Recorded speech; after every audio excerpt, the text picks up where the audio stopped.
안녕하세요. 서평 쓰는 남자입니다. 팀 켈러의 팀 켈러 고통에 답하다 소리로 듣는 서평입니다.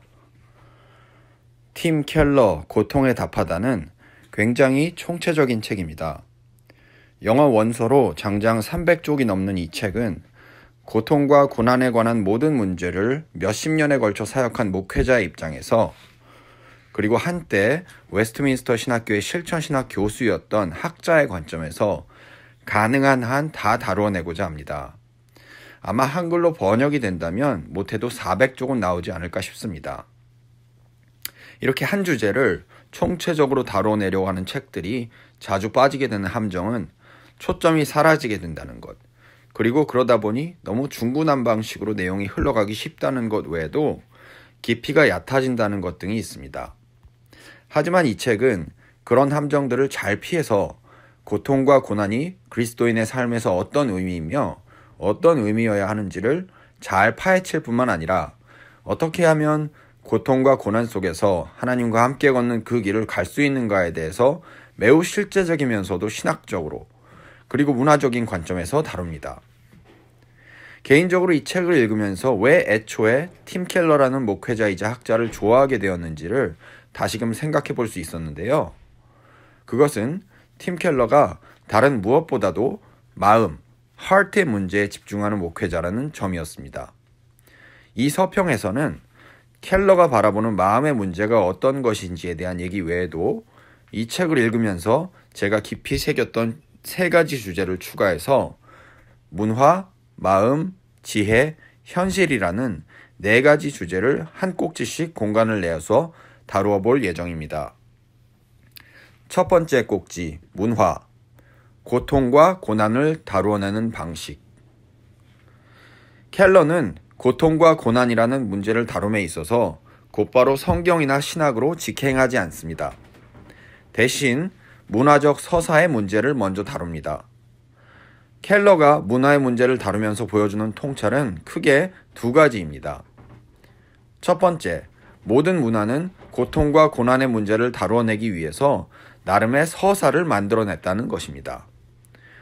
두 번째, 현대 서구 문화가 고통과 고난을 다루는 방식에 대한 예리한 자기성찰, 즉 저명한 종교사회학자 크리스찬 스미스가 도덕적 치유적 이신론, 영어로는 Moralistic Therapeutic Deism 이라고 부르는 이런 서구의 문화적인 성향에 대한 통렬한 자기 반성과 비판입니다.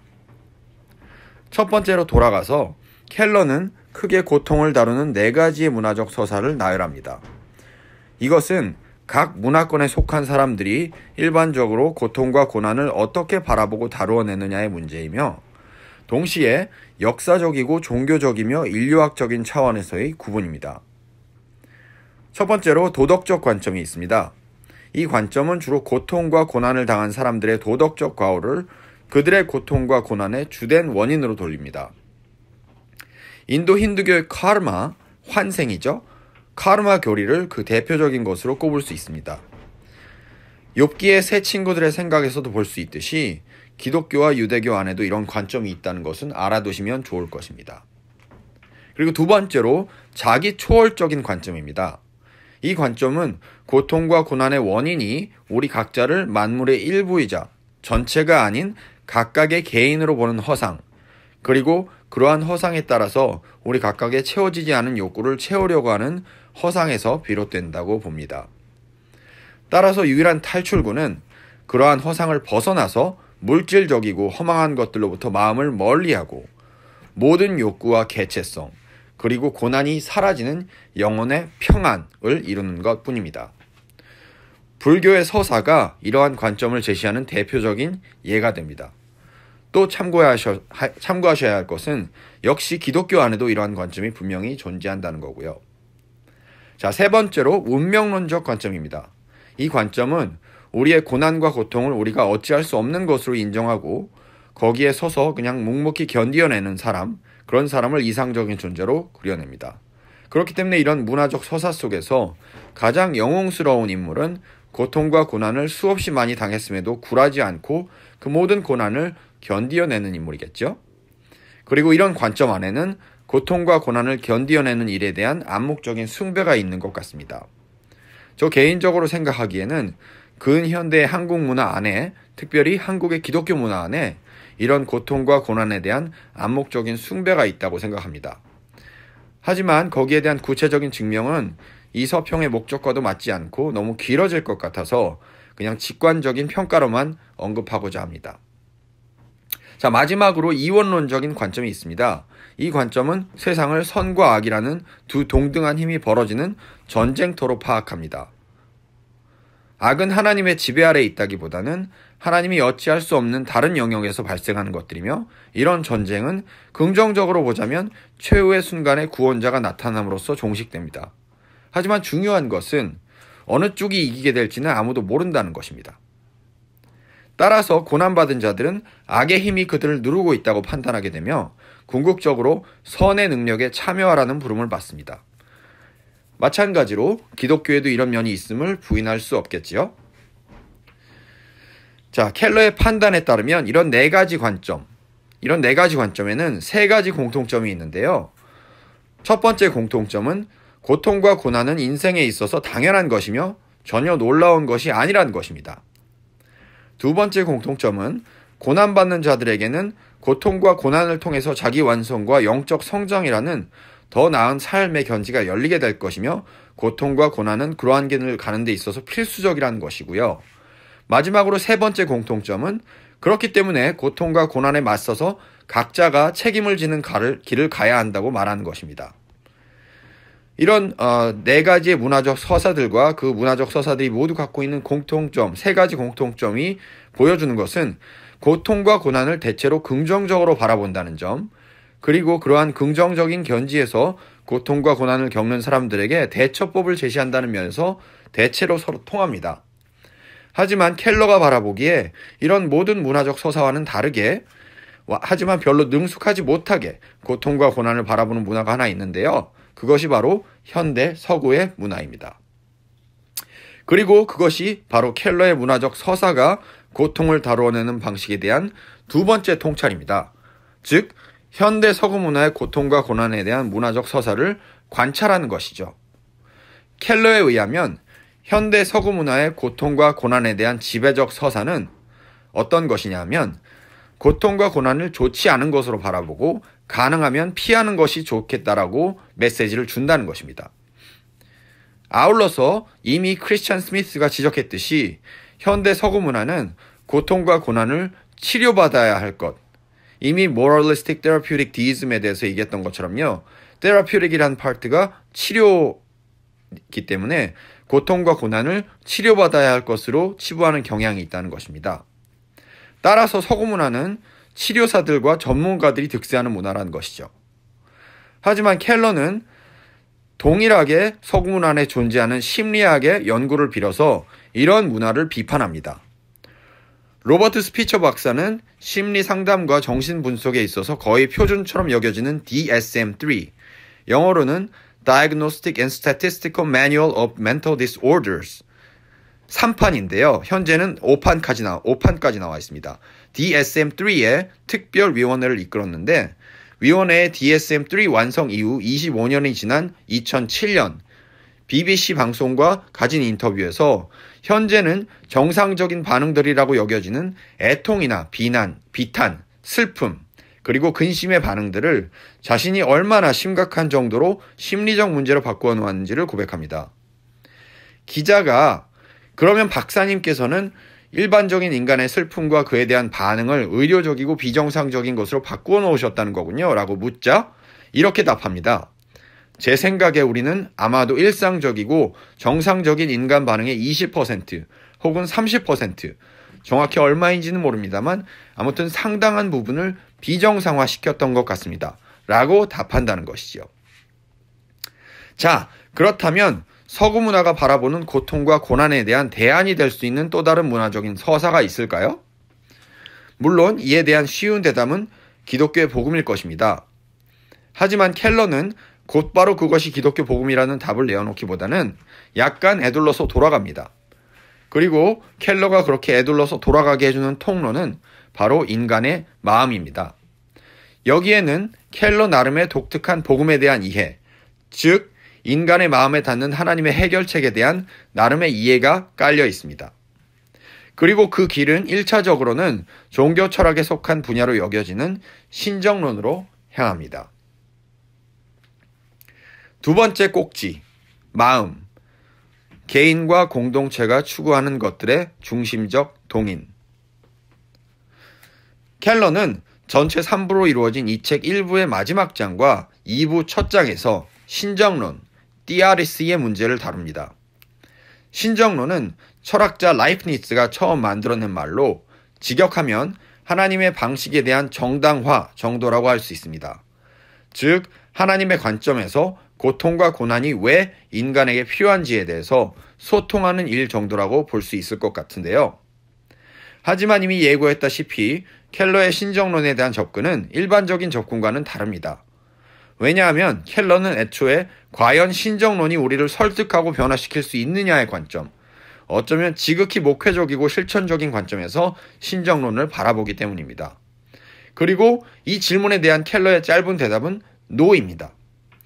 그리고 켈러가 부정적인 대답을 하는 근본적인 이유는 신정론이 사람의 마음을 건드릴 수 없다고 보기 때문인데요. 그렇다면 켈러가 이해하는 마음이란 무엇일까요? 여기서 켈러의 마음에 대한 이해를 담은 글을 인용하려고 합니다. 팀 켈러 홈페이지에 실린 기독교가 바라보는 마음에 대한 혁명적인 관점이라는 글의 일부입니다. 마음은 우리의 가장 기본적인 지향점, 우리가 가장 깊이 헌신하고 있는 것들에 대한 비유를 가리킵니다. 우리가 가장 신뢰하는 것들이고, 마음은 우리가 가장 사랑하고 소망을 두는 것이며, 우리의 가장 소중한 보물이 있는 곳이며, 우리의 상상력을 가장 자극하는 것이 있는 곳입니다. 모든 마음에는 지향하는 바, 즉 어디론가 향하는 방향이 있습니다. 마음의 방향은 곧 모든 것을 지배합니다. 우리의 사고, 느낌, 결정과 행위 모두를 말입니다. 우리는 우리가 가장 사랑하는 것들을 합리적인 것으로, 바람직한 것으로, 이루어낼 만한 것으로 판단합니다.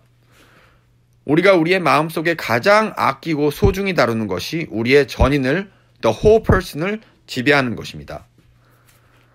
예수께서 마음에 대해서 신경을 많이 쓰셨던 것은 그런 면에서 당연한 일입니다. 하나님께서 외적인 것들에 대해서는 별로 신경을 쓰지 않으시고 마음을 최고로 여기셨던 것도 또 당연합니다. 선지자들이 구원의 목적을 단순히 법에 따르는 것이 아닌 영적 갱생을 통해서 마음에 율법이 새겨지는 것으로 보았던 것도 당연합니다. 그러므로 우리 모두는 결국에는 우리의 마음이 가장 원하는 것을 따릅니다. 여기까지가 켈러가 얘기하는 기독교가 바라보는 마음에 대한 혁명적인 관점에 대한 인용인데요.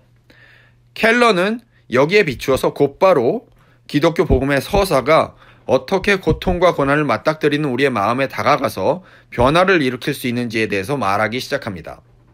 그리고 켈러의 대답은 고통과 고난에 대한 관점과 하나님에 대한 관점에 달려 있습니다. 즉, 고통과 고난을 어떻게 바라보느냐 라는 관점, 그리고 하나님을 어떻게 바라보느냐라는 이 두 가지 관점에 우리의 문제가 달려 있다는 것이죠.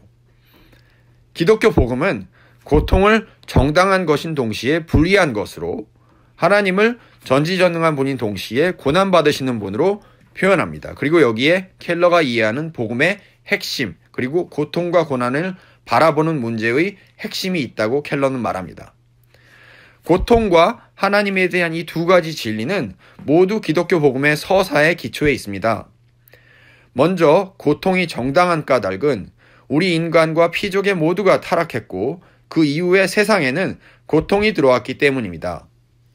하지만 고통이 불의한 까닭은 선하게 열심히 사는 사람들에게 고통이 덜 오는 것도, 불의하고 악랄하게 삶을 사는 사람들에게 고통이 더 오는 것도 아니기 때문입니다. 따라서 성경에서 욥이 물었던 질문은 여전히 유효합니다. 또한 하나님이 전지전능하신 분이신 것에는 세속주의적인 입장에서 바라보면 의문의 여지가 있습니다만, 성경은 하나님을 전지전능하신, 모든 것을 당신의 지배와 계획 아래 두시는 분이라고 말합니다. 그럼에도 불구하고 또한 성경은 하나님을 고난받으신 하나님이라고 표현한다는 것입니다. 만약 하나님이 고난을 받으신 적이 없으시다면 고난받고 고통당하는 이들에게 하나님 자신이 별로 할 말이 없으시겠지요? 하지만 그분 또한 인간의 자리에서 고난을 받으심으로써 당신께서 우리와 함께 하시는 하나님이심을 나타내셨습니다. 하지만 이렇게 고통과 하나님에 대한 관점을 기독교 복음의 서사가 표현한다고 해도 고통이 사라지는 것도 고난이 없어지는 것도 아닙니다. 우리는 여전히 세상 속에서 고통받고 고난받으며 여전히 인생은 힘들고 고달픕니다. 그래서 켈러는 지혜에 대해서 말하기 시작합니다. 세 번째 꼭지, 지혜, 삶을 있는 그대로 바라보기. 지혜는 머리로 얻어내는 것이 아니라 마음이 알게 되는 것입니다. 내가 가장 소중하게 여기고 가장 깊이 헌신하고 있는 것들이 드러나고 그것들이 피조계에 있는 것들에서 하나님과 이웃으로 바뀌어 가게 되는 과정이, 즉 내가 사랑하는 것의 우선순위가 마음에서부터 바뀌게 되는 것이 바로 지혜를 얻게 되는 길입니다. 그리고 그런 지혜의 기초는 현실을 제대로 보게 되는 일에서부터 시작됩니다. 고통이 가져다주는 인생과 삶에 대한 현실, 그리고 그러한 고통 속에서 하나님이시라는 분을 전지전능하심에도 불구하고 고난받으신 분이 아닌 전지전능하신 바로 그 이유 때문에 우리와 함께 고난받기로 결정하신 분으로 이해하기 시작할 때 가능하다는 것입니다. 켈러는 구약과 신약 성경 모두가 말하는 지혜의 기초는 바로 이 현실에 능숙하게 대처하는 것이라고 말합니다. 그런데 이 현실은 결코 단면적이지 않다는 것이죠. 단순하지 않습니다. 한 가지 관점 혹은 두세 가지 관점으로는 현실을 이해할 수도 제대로 대처할 수도 없습니다. 고난과 고통도 역시 마찬가지입니다. 고난과 고통에는 다양한 모습이 있으며 켈러는 성경이 그러한 고난과 고통의 다양한 측면들을 세세하게 묘사하고 있을 뿐 아니라 지혜란 복잡다단한 현실을 한 가지 혹은 몇 가지 관점으로 환원시키지 않고 그대로 받아들일 수 있는 것이라고 말합니다. 이것은 신약에서도 마찬가지입니다. 하나님에 관해서 그분이 단순히 우리가 꾸며낸 허상 속에서 사는 분이 아닌 현실과 고난의 복잡다단함을 모두 다 지배하시며 계획하시고 또 그 안에서 함께 고난받으신 분이라는 것을 인정하기 시작하면 지혜가 생기는 길을 걷게 된다고 말합니다. 켈러의 책 187쪽입니다. 하나님을 그분 자체로 보고 받아들이는 것은 우리를 지혜롭게 합니다. 왜냐하면 하나님을 그렇게 바라보게 될 때에야 우리는 현실과 맞닿을 수 있게 되기 때문입니다. 인용 끝입니다. 자, 이럼에도 불구하고 많은 경우에 우리는 특별히 서구 사회의 지배적인 문화적 서사 속에서 살아가는 우리는 현실을 제대로 보지 못할 때가 많습니다. 그러한 서사가 현실을 제대로 보지 못하게 만드는 면이 있다는 것이죠. 그 말을 우리가 이야기하는 주제에 적용시키면 서구인들이 비서구인들보다 고통이나 고난을 받지 않는다는 것이 아니라 고통이나 고난을 받을 때 그 고통이나 고난을 있는 그대로 받아들이는 것에 취약하다는 것입니다. 물론 비서구인들이 서구인들보다 더 그런 부분에서 탁월하다고 할 수는 없지만 우리가 이미 보았듯이 비서구인들이 가진 문화적 서사는 적어도 고통과 고난을 인생과 삶에서 당연한 것으로 받아들이게 만들어준다는 차원에서는 분명히 나은 듯 보입니다. 고통과 고난이 불의한 것이면서도 정당한 것이라는 관점, 그리고 하나님이 전지전능하시면서도 고난받으시는 분이라는 관점, 고통에 대한 두 가지 모순된 관점도 하나님에 대한 두 가지 모순된 관점도 그대로 받아들인다는 것이 쉬운 일은 아닙니다. 인간은 그 본성상 고통에 대해서도 하나님에 대해서도 자신의 머리 안에서 조화롭게 이해되는 관점을 추구하게 되어 있는데 성경과 기독교 복음이 제시하는 고통과 하나님에 대한 관점은 어느 쪽도 서로 조화되기를 거부하기 때문입니다. 따라서 켈러에 의하면 고통이 불리하지만 정당하다는 것을 받아들이는 것도 또 하나님께서 전지전능하신 분이심에도 불구하고 고통과 고난을 우리에게 허락하셨고 또 전지전능한 분이시기 때문에 스스로 고난받으셨다는 것도 실제로 고통과 고난을 당해본 사람이 받아들이기에 어려운 것들입니다. 하지만 또 한편으로는 고통과 고난을 당해본 사람들만이 그러한 진리를 받아들일 수 있는 길을 걸을 수 있게 되기도 합니다. 현실이란 그런 것이기 때문에 그렇습니다. 사람이 머리로 체계적인 이론으로 아무리 이해하려고 해도 되지 않는 것, 사람의 이해나 체계를 항상 넘어서는 것이기에 그렇습니다. 그래서 팀 켈러가 고난과 고통을 받는 사람들에게 주는 목회적 조언은 언제나 현실을 있는 그대로 받아들이는 일을 시작점이자 도착점으로 삼습니다. 마지막 꼭지, 현실, 고통과 고난 속에서 하나님과 함께 걷기. 현실을 맞닥뜨린 인간은 자신이 머릿속으로 가지고 있던 세상과 현실에 대한 이해나 체계가 실제로는 별 도움이 되지 않음을 깨닫습니다. 그리고 충격을 받습니다. 특별히 충격을 받는 부분이 실제로 자신에게 고통이나 고난으로 다가올 경우에는 더더욱 그렇습니다. 그리스도인은 이미 얘기했던 고난과 하나님에 대한 이해를 바탕으로 현실에 직면해야 합니다. 계속적으로 그러한 현실에 직면할 때 거기에 대처하는 마음의 근육이 생깁니다. 이것이 바로 켈러가 지혜라고 부르는 것입니다.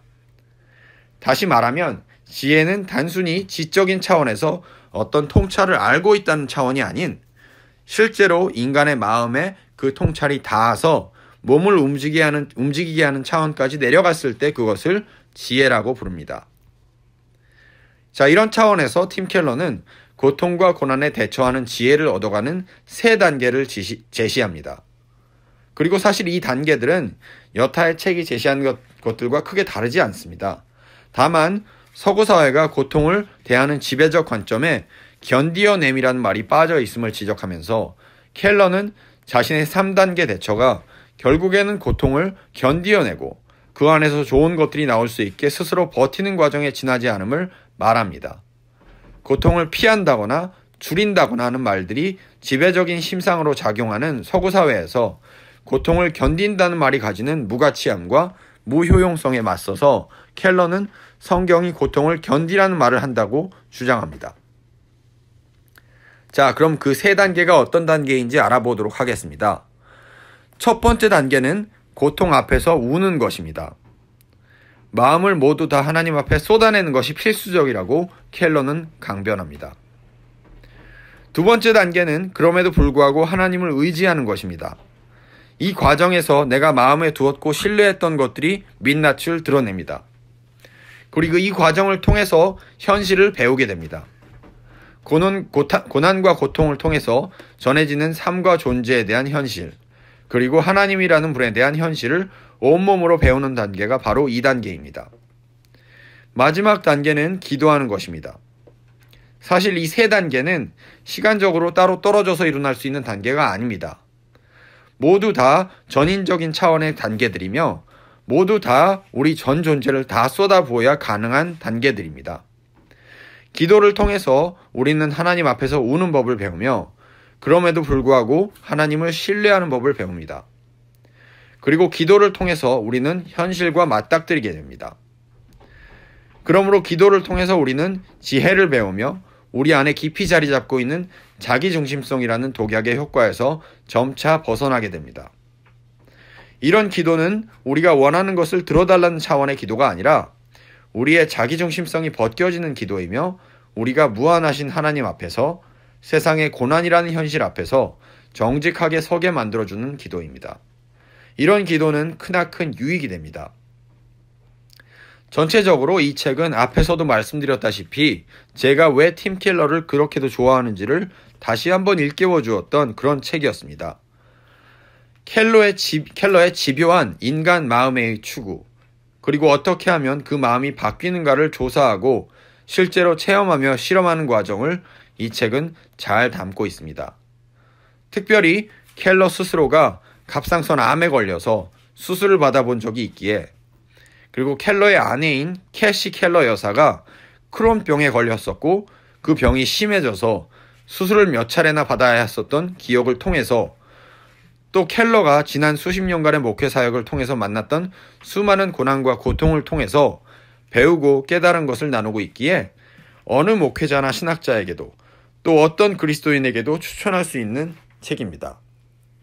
감사합니다. 서평 쓰는 남자였습니다.